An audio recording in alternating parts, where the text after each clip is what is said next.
Welcome to my channel, welcome to my videos. I am here to talk to you about true crime, conspiracy theories, all the juicy stuff that we don't like to talk about, but I am obsessed with. So if you are a little bit obsessed or just like a good case, then this is the channel for you.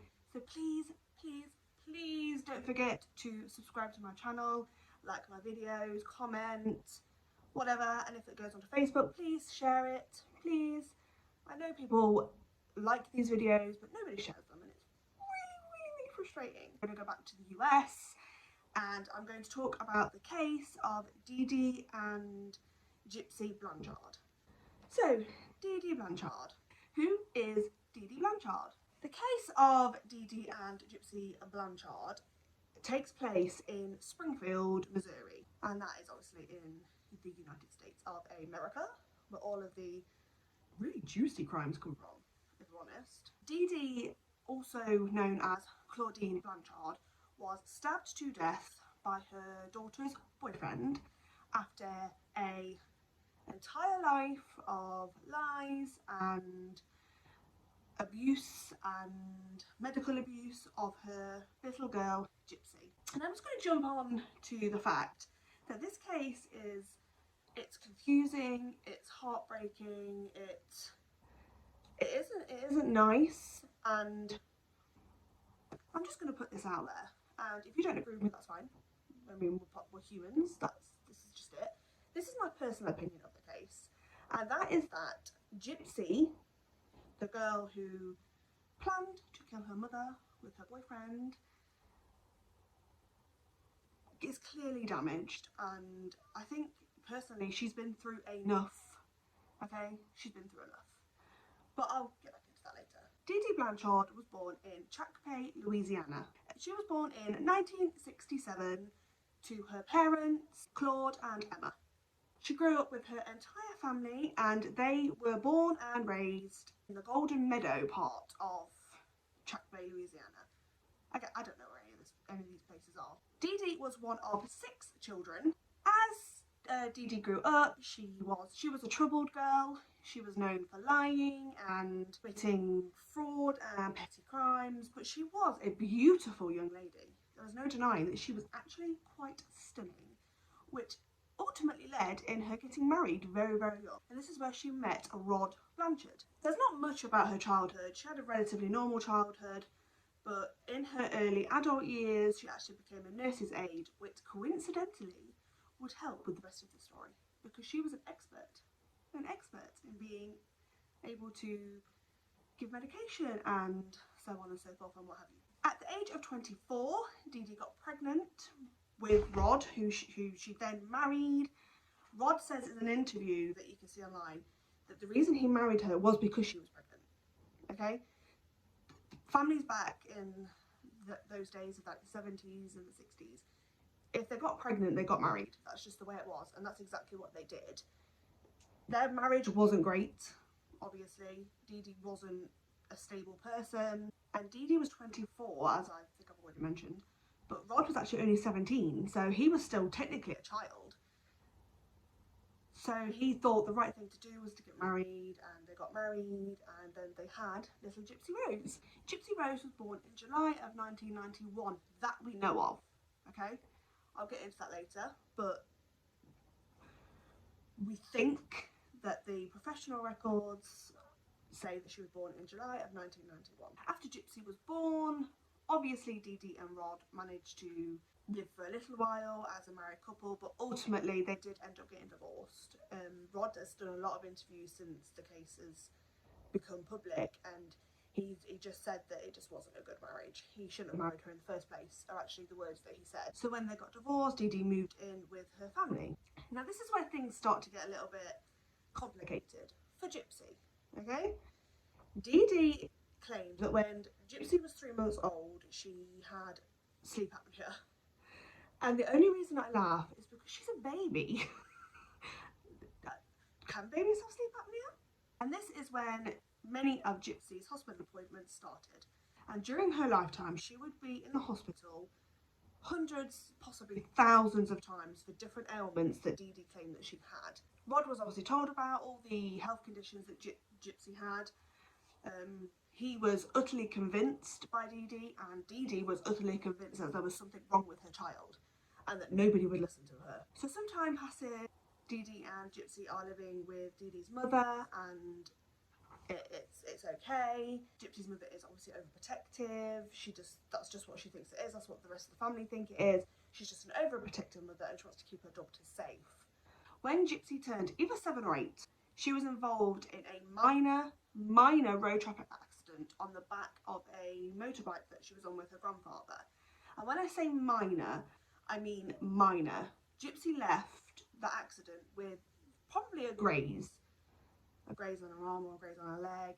Obviously Dee Dee took her to the hospital because she panicked, and from that moment on, Gypsy would never, until the day that she left her mother's dead body in a bed, would never ever leave her wheelchair. I know what everybody's thinking. She had a graze. What happened? Was there something more serious? And the answer would be yes and no. So Dee Dee had managed to convince doctors and convince her family that during the assessments for the little accident that Gypsy had, doctors had found that she had a serious medical condition.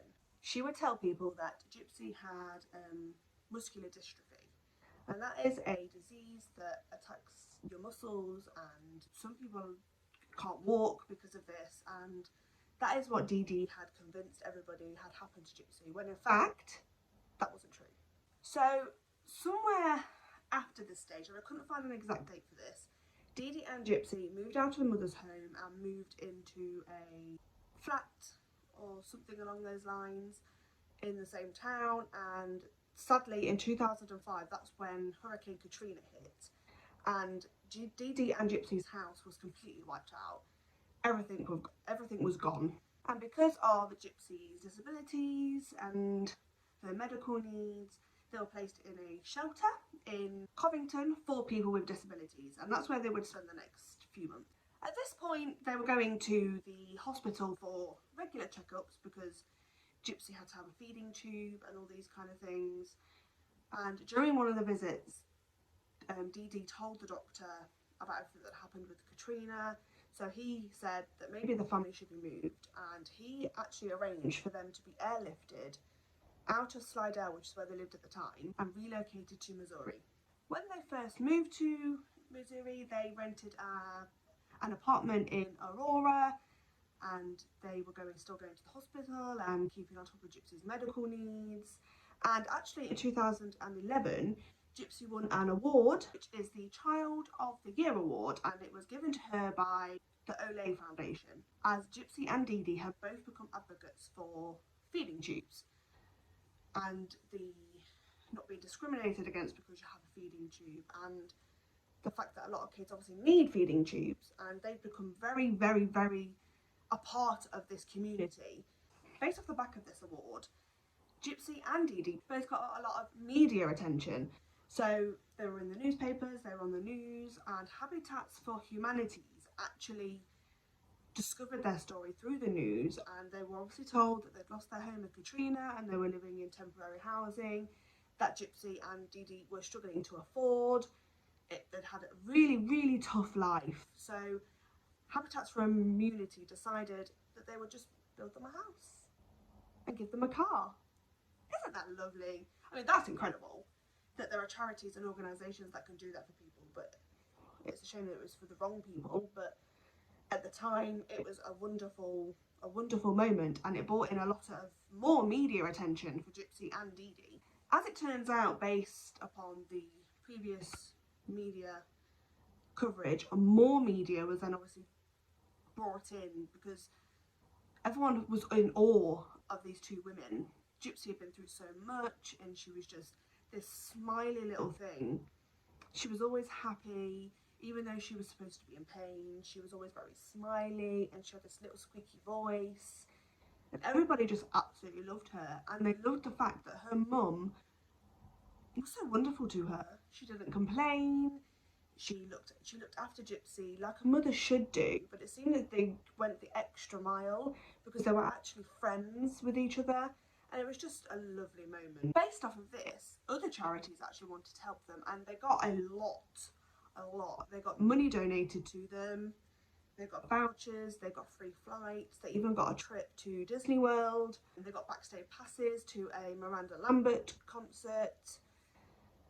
They were treated like royalty. Now, we spoke about her dad earlier, and while I was watching the documentaries, I was thinking, well, what about her dad? You know, where was he? It turns out that Rod had actually tried desperately to keep in touch with his daughter, but Dee Dee would always come up with these excuses as to why he couldn't see her. Oh, she's too poorly today, or she's got an appointment today, can we rearrange? And it seemed that Dee Dee was trying to move Gypsy further away from her father, because she obviously knew that eventually, if Rod was a part of her life, people would find out. Surely she thought that this is why she kept Gypsy so isolated. Gypsy wasn't allowed friends. If she went anywhere, her mother had to go with her, and her mother would use the excuse that it was because of her medical needs and the fact that she was allergic to sugar and things like this. But it's very clear now, in hindsight, the reason why she was actually doing this. He also pointed out that on Gypsy's actual 18th birthday, Rod did ring up to speak to his daughter. Now, Dee Dee knew that this was going to happen, so what she did is that she medicated her daughter to the extent that she was unresponsive, really. She was drooling, she had like sleep medication, so she was drowsy, and during the phone call, Dee Dee actually told Rod not to tell Gypsy how old she was, because Gypsy thought she was 14. And even though she was actually 18, Dee Dee didn't want to have to deal with the fact that Gypsy thought she was younger. And Rod, being Rod, went along with it. He didn't want to upset his daughter, he didn't want to upset his ex-wife, so he went along with it and just followed everything Dee Dee told him to do, because he knew that that's the only way he was going to get contact with his daughter, was to deal with Dee Dee. So just a little bit about Gypsy right now, because Gypsy is the victim in all this. There is no denying that. Yes, she did something absolutely horrendous, but she's still a victim, okay? Gypsy was approximately 5 feet tall. She was a tiny little thing. She had no teeth. She had no hair, because her mother would shave her hair off, saying, you've got cancer, so we may as well just keep on top of your hair and keep it clean and tidy. So she was this bold little 5 foot, toothless, high-pitched little girl. She would wear wigs, and she was obsessed with Disney princesses to be precise. And I think that's really, really interesting, because just like all the other princesses, in fact, Gypsy has said this in an interview, that she felt like she was Rapunzel, because Rapunzel was kidnapped by Mother Gothel and trapped in a tower and things like this. And I think that's why Gypsy related to them so much, because all these Disney princesses are trapped and they're waiting for their Prince Charming to come and save them, and this is what she felt like had happened when she met her boyfriend. So she's very relatable to the Disney princesses, and I personally think that's why she liked them so much. So Gypsy went through a lot of procedures as a child, and one of them was to have her saliva glands removed, because her mother was afraid she was going to choke on her own saliva, so this would stop her from drooling. And she also had her teeth removed because she got a bad infection and things from all the medication she was given. And that apparently is a sign that you're having the wrong type of medication, that medication you don't need, because it started to rot her teeth. So that's the reason that she had all her teeth removed. She had feeding tube fitted, she was on oxygen, she had EpiPens and things because apparently she was allergic to sugar. There was many in the list of medical things that Gypsy apparently had. There was 5 or 6 pages worth of stuff that she had or was suspected to have, or what she was having medication for. And it didn't go unnoticed. During one of Gypsy's hospital visits, she met a doctor called Dr. Flasterstein, and he was a paediatrician. He was very suspicious because Dee Dee came in saying that Gypsy had had some more issues. So he decided that he would send Gypsy for a MRI. And when the MRI came back, he noticed that this girl should be able to walk. She doesn't have muscular dystrophy. She doesn't have any of the conditions that her mother says she has. So him being a doctor brought this up to Dee Dee, and instead of like a normal reaction that a mother would have hearing that their daughter was fine, she was absolutely furious with this doctor. She called him a liar, he was unprofessional, and on that appointment, she grabbed Gypsy and she stormed out, and Dr. Foster seen and never saw them again until the crime. Now, I know what you're thinking again, okay? I know, because I thought the same. Why didn't this doctor do something? Because in the notes from the day that Dee Dee and Gypsy went to visit him and he said, your daughter's fine, he actually wrote the words, possible Munchausen by proxy syndrome. Now, if you don't know what that is when somebody pretends that either themselves are ill or that somebody else is ill so they can get attention from that or money. And that is clearly what happened here, okay? That is 100% what happened. But this doctor, instead of calling social services, left it. And his reasons for leaving it, which are absolutely bloody ridiculous, are, I didn't think social services would believe me. You're a professional. You're a doctor. Why wouldn't social services believe you, you crazy old man? Anyway, that was one of the first opportunities where Gypsy was failed by the people that were supposed to protect her. And that isn't the only incident, actually. A neighbour or friend, it was anonymous, nobody knows, called up the police because they wanted a welfare check done on Gypsy Rose because they didn't believe what Dee Dee was saying either. The police arrived at her house. Dee Dee medicated her daughter again to make her look slower than she was. And the policeman came in, Dee Dee said what she had to say, and then he left and he said everything was fine. I mean, I guess he couldn't have known. He doesn't know these people. He doesn't know what's going to happen. But it's still frustrating, okay? It's just another missed opportunity for poor Gypsy. Poor Gypsy. By 2011, it's pretty clear that Gypsy knows that something's not right with this situation. Gypsy clearly knows that she can walk, obviously, and she's starting to not believe what her mother is telling people. She's starting to become suspicious herself. She obviously didn't know how old she was. That was confusing for her, and then her mother would tell her things that she knew wasn't true, and she actually found her birth certificate, which had a different birth date on to what her mother told her her birthday was. So she was becoming suspicious herself. And then that year, in 2011, they went to a convention, and Gypsy and Dee Dee would do this a lot. They would get dressed up and they would go to science fiction conventions and just have a really good time. And during this particular one, Dee Dee met a young man, and I'm not going to name him, but she met a young man and she fell in love with this young man, and this man seemed to feel the same about her. She told him that she wasn't really disabled and things like this, and he seemed to understand. So Gypsy took it upon herself to run away. And that's what she did. She ran away in the middle of the night. She got a taxi and went to his apartment. And just when she was on the brink of freedom, Dee Dee finds out and drags her back in and punishes her. She smacks her with a coat hanger and she ties her to the bed for what Gypsy says is 2 weeks because she disobeyed her mother. And this is how now Dee Dee would control her daughter. She would now start to use physical violence because Gypsy was getting older and she wasn't as gullible as she was as a child.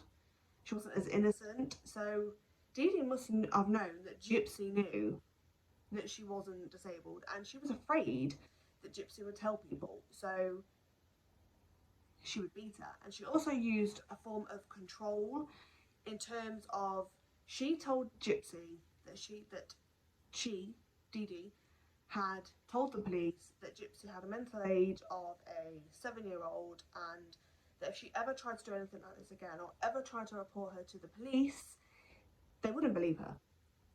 So, sorry hun, you're stuck with me, okay? Gypsy obviously believed her mother, and she was stuck. She was afraid, she didn't know what to do. And this leads us to Nicholas Godejohn. Nick was a young man approximately the same age as Gypsy, and he was from Big Bend, Wisconsin. And him and Gypsy actually met online. They met on a Christian dating site, and they became very fast friends. And Gypsy fell for Nick very, very quickly. She was infatuated by him, and she felt that he felt the same about her. And they spent a very long time talking, and eventually it got a bit weird. Nick told her that he had multiple personalities. There was one that was a nice sweet guy, and there was this one that would do anything for her, and there was an evil one, and there was just various different things. And he also managed to introduce her to something called BDSM, where basically they would both dress up, and Gypsy had various characters. There was Ruby, who had the red hair and the black outfits, and there was also Candy, who was the sweet girl. She had various different characters that she would use to appease Nick, and they would perform sexual acts on themselves to please the other. For Nick, this wasn't an unusual thing. It turned out in trial that Nick had actually had a criminal record for sexual offences. What he did is he was arrested for watching 9 hours of porn in a McDonald's and pleasuring himself. And he was charged for that, but he was released. He didn't serve any prison time. He was given a big fine, etc, etc. So he was free to meet Gypsy. Gypsy had various accounts on Facebook that she would use to talk to Nick. She also spoke to a friend of hers. This friend is called Aaliyah. I'm not going to give the surname, but her name is Aaliyah, and she was a neighbour, and she'd been there with the Gypsy since she grew up. In fact, they were very close. They would call each other big sister and little sister. And she warned Gypsy of the dangers of online dating. Gypsy came to her and told her that her and Nick were planning to run away and have babies and get married and live a happy life. But Aaliyah did tell her, be careful who you talk to online, because not everything is what you think it is. But Gypsy was still a little bit naive, and she completely ignored this advice. After a few years of talking, in approximately 2013, Gypsy and Nick devised a plan, because they knew they couldn't go on like this forever. They needed to meet. They wanted to be in a proper relationship. But Gypsy knew that Dee Dee would not have it, especially if she'd met him online. So Gypsy thought that the best thing for them to do was for them to accidentally meet somewhere and have her mother fall in love with Nick, just like her, and then Nick could move in with them and they could live a happy life. So the plan was that Nick was going to come from Big Bend to Springfield, which is where they were living, in their big humanities house.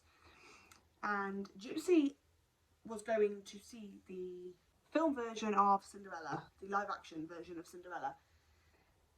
So she thought this would be the perfect opportunity for Nick to bump into them and make friends with them. But this plan did not go how they wanted it to go. Of course it didn't. Why would it?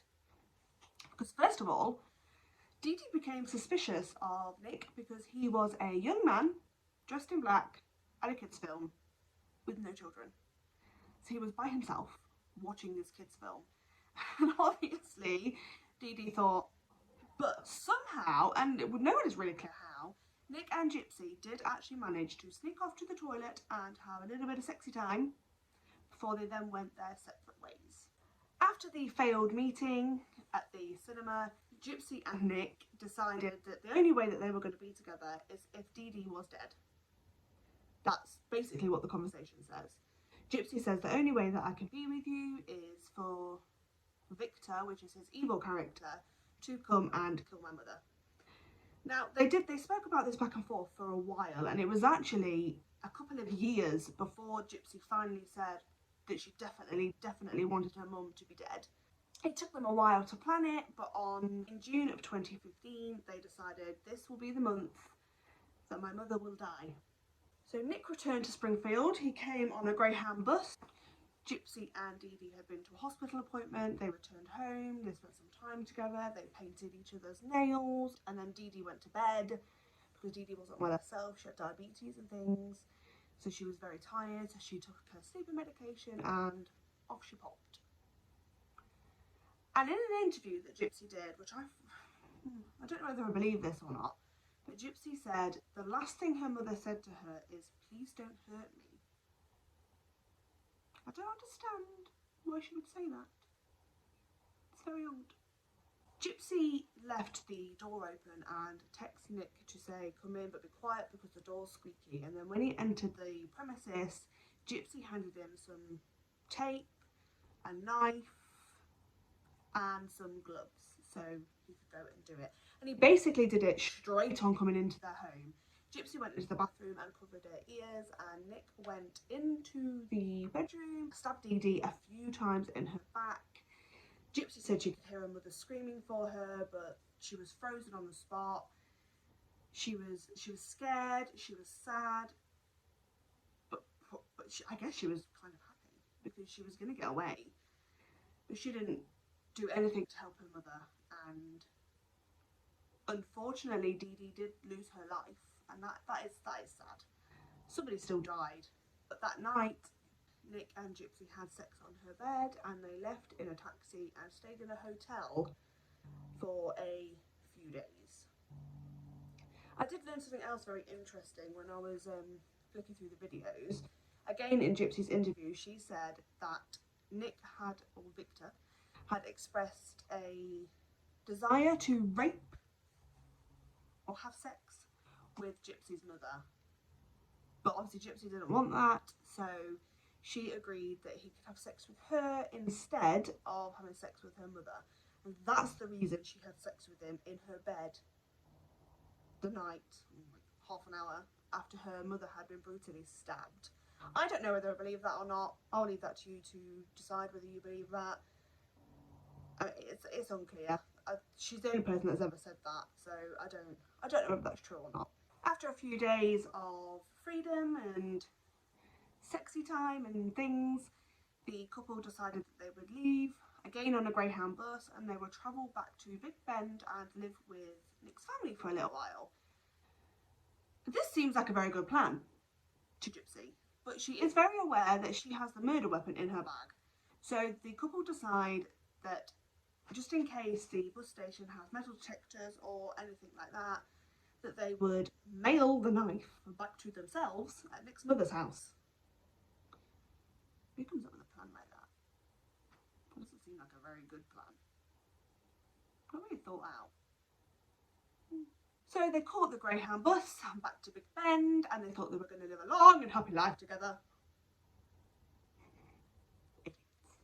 So on the 14th of June, the couple were living at Nick's parents' house, and his mother did say that she found Gypsy to be a lovely girl.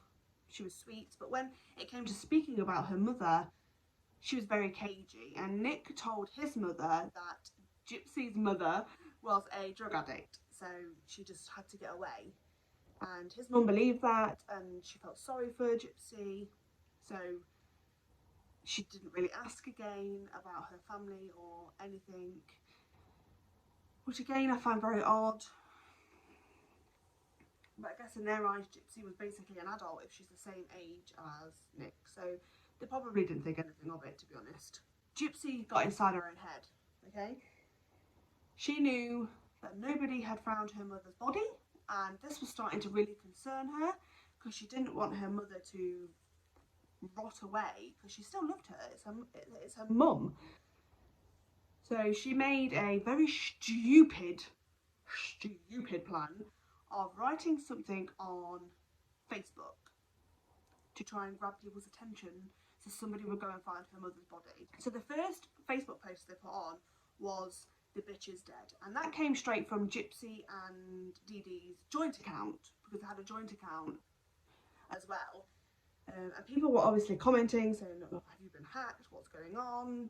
What is this?" So Gypsy, being the fool that she is, decided to comment on this, and I'm going to read this because The comment that she put said, "I fucking slashed that fat pig and raped her sweet innocent daughter. Her scream was so fucking loud. LOL." End quote.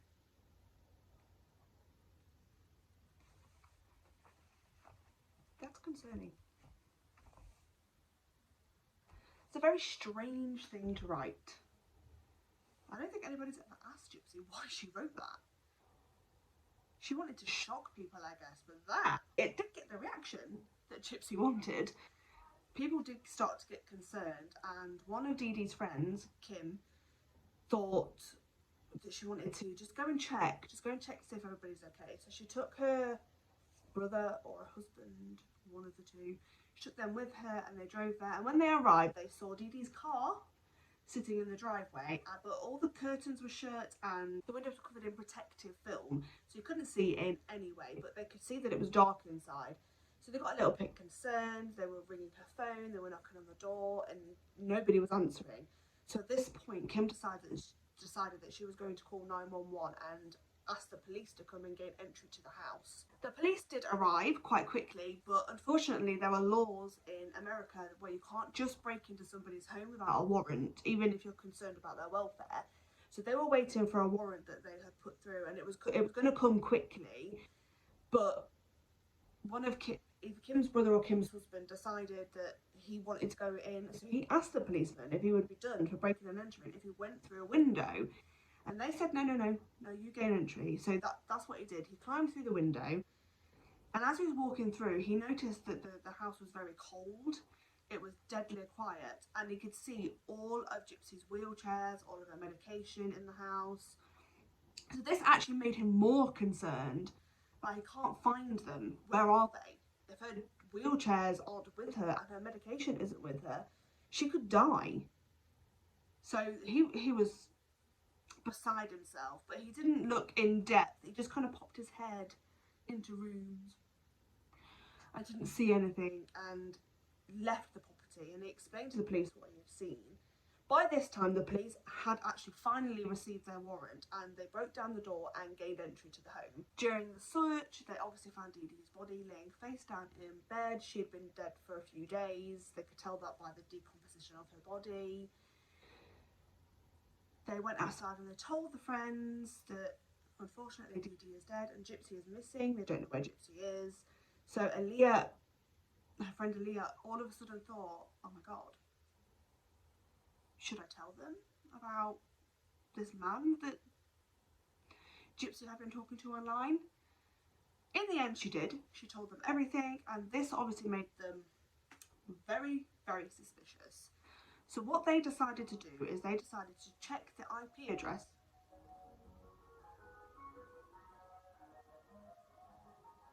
So they decided to check the IP address, and the IP address linked them to a computer in Big Bend. And obviously, upon this research, they realised it was the home of none other than Nick Godejohn, the person that Gypsy had been talking to for a few years. So they managed to link the dots very quickly, and with the help of the Waukesha County Police, they went to Nick Godejohn's home and arrested both Gypsy and Nick on the 15th of June, so the day after Dee Dee's body was discovered. They were clearly shocked. Everybody was shocked when they realised that not only was Gypsy alive, so they were thankful she was alive, but the fact that the bitch could walk, everybody was shocked. The first time that you can see her walking into her arraignment hearing at court, there's an actual audible gasp from people because her lies are out now. Everybody knows she can walk, and all these people that have helped them and been there for them and supported them during everything now feel like idiots, feel like absolute morons for believing what Dee Dee was telling them. The Greene County Sheriff, Jim Arnott, did a press release the very same day that Gypsy and Nick were arrested, and he said words that fit this case so perfectly, and I'm going to read them to you. And he said, "Things are not always what they appear." End quote. right, isn't he? Things aren't always what they appear, and certainly not in this case. You can see the arrest interviews online. I would suggest watching them. They're very interesting. Gypsy tries to pretend that she's devastated about her mum's death. I mean, she might have been devastated about her mum's death, but she's not upset about the murder. I mean, she denies everything. She didn't do anything wrong. It was all Nick's fault. She didn't know her mum was dead. Clearly she did know her mum was dead. It's just a very interesting interview, and her fake reaction to finding out her mother is dead is appalling. She definitely can't be an actress. Absolutely appalling. And then when you go over to Nick's interview, you see that he's very honest. He tells them everything they need to know. He says, yeah, I killed her. I did it for Gypsy because Dee Dee was holding her hostage. It also comes out that Nick is autistic and he suffers with mental illness himself, so it wasn't a good match anyway. But he's a very honest young man. He's very straight to the point. Everything's black and white, a lot like autistic people are. And he knows he's done wrong, and he doesn't seem to feel sorry for it. The case was described by prosecutors and by the media as extraordinary yet disturbing. And I have to agree with them. It is extraordinary that Dee Dee could get away with basically abusing her child her entire life, and then one day Gypsy just snaps and her mother is killed as a result of this. It's absolutely tragic. But a lot of people do not feel sorry for Dee Dee, let me tell you. I went onto a forum about it, and a lot of people think Dee Dee is the devil and she's better off where she is. In fact, her own father flushed his daughter's ashes, so Dee Dee's ashes, down the toilet because she was a disgusting human being, by the words that he said. And I have to agree with him. It's disgusting. How could you do that to your child? I will never, ever, ever, ever know. But did she deserve to die? That's the question. And that was the question at court. Did she deserve to die, and should Gypsy be held accountable for her actions? And Gypsy thought yes. Gypsy was the one that thought, yes, I should be held accountable for what I did. So Gypsy decided that she was going to plead guilty to second-degree murder. Now, the judge was very lenient on her in terms of second-degree murder, because you can still get life in America for second-degree murder. But he sentenced her to 10 years, and a lot of people say 10 years is too much. Some people say it's not enough. Some people say, yeah, it's fine. I personally think it's fine. 10 years is fine. She's still going to be in her 30s when she gets released. And although she was abused, and I completely understand that, it's absolutely tragic, and she didn't deserve that, she still has to pay for the crime that she committed. And I'm very interested to hear what you think about that, because if you could tell me, what kind of thing do you think should have happened? Should she have been allowed to walk free? Should she have got less years? What do you think should have happened in the sentencing? Do you think that 10 years is too much or too less? Please. Nick Godechon, however, still faced life in prison for his part in the crime, and it would actually take a few more years to get to his trial because it kept being postponed for various reasons. But eventually, in January 2017, his case did go to court, and the jury found him guilty of first-degree murder, and he was sentenced to 25 years. Nick Godechon's attorneys actually asked for a retrial based on various things. One was that he was so madly in love with Gypsy that he was tricked into murdering Dee Dee, which could very well be true. Also, during his trial, the psychological exams that he had to have done while he was in custody were not allowed in court for the defence, but the prosecutors were allowed to bring theirs into court. That's a very strange move in court, but his attorneys did ask for a retrial based on those two things. However, the judge declined. He said the trial was fair and Nick Godechon got what he deserved. Gypsy is currently still serving her sentence. She's in Missouri's Chillicothe Correctional Centre.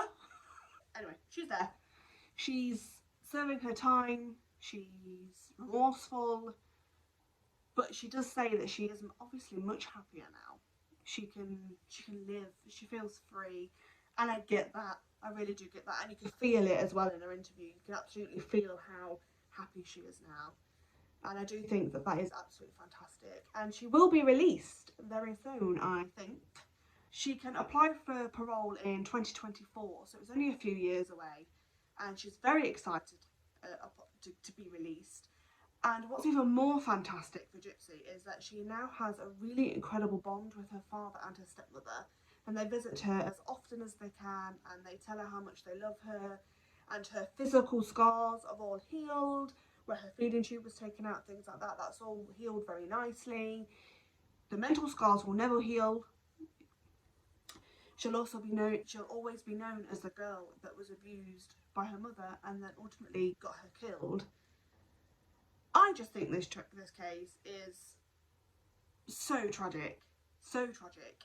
It's a confusing one. It's a hard one to like get your teeth into. But I do have a few questions, and I wish I could ask them to Gypsy myself or to Dee Dee. But I'd like to know your opinions on these. Do you think Gypsy had Munchausen by proxy? Do you think that she had that? I do, just so you know. And obviously, like I said earlier, is Gypsy serving the right sentence and is she in the right place? I'd love to know your opinions on that. So yeah, that's it. That's the case of Dee Dee and Gypsy Rose Blanchard. I hope you've enjoyed the video today. Please remember to subscribe, like, share and comment my videos. That would mean the world to me. I love you guys, and stay safe and don't kill anybody, okay?